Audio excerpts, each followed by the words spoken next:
প্রাচীন ভারতের তপবনে যে মহাসাধনার বনস্পতি একদিন মাথা তুলে উঠেছিল এবং সর্বত্র তার শাখা প্রশাখা বিস্তার করে সমাজের নানা দিককে অধিকার করে নিয়েছিল, সেই ছিল আমাদের ন্যাশনাল সাধনা। সেই সাধনা যোগ সাধনা। যোগ সাধনা কোনো উৎকট শারীরিক মানসিক ব্যায়াম চর্চা নয়। যোগ সাধনা মানে সমস্ত জীবনকে এমনভাবে চালনা করা যাতে স্বাতন্ত্র্যের দ্বারা বিক্রমশালী হয়ে ওঠাই আমাদের লক্ষ্য না হয়। মিলনের দ্বারা পরিপূর্ণ হয়ে ওঠাকেই আমরা চরম পরিণাম বলে মানি। ঐশ্বর্যকে সঞ্চিত করে তোলা নয়, আত্মাকে সত্যে উপলব্ধি করাই আমরা সফলতা বলে স্বীকার করি। সেই সত্য ভারতবর্ষের তপবনে সাধিত হয়েছে, উপনিষদে উচ্চারিত হয়েছে, গীতায় ব্যাখ্যাত হয়েছে।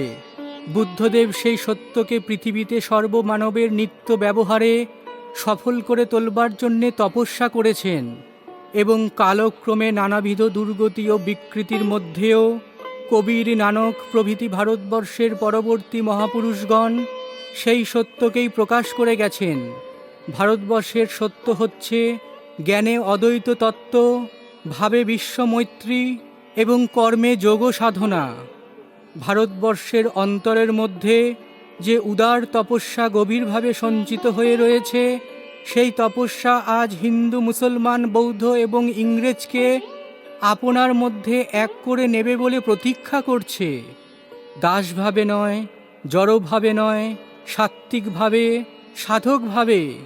যতদিন তা না ঘটবে ততদিন আমাদের দুঃখ পেতে হবে, অপমান সইতে হবে, ততদিন নানা দিক থেকে আমাদের বারংবার ব্যর্থ হতে হবে।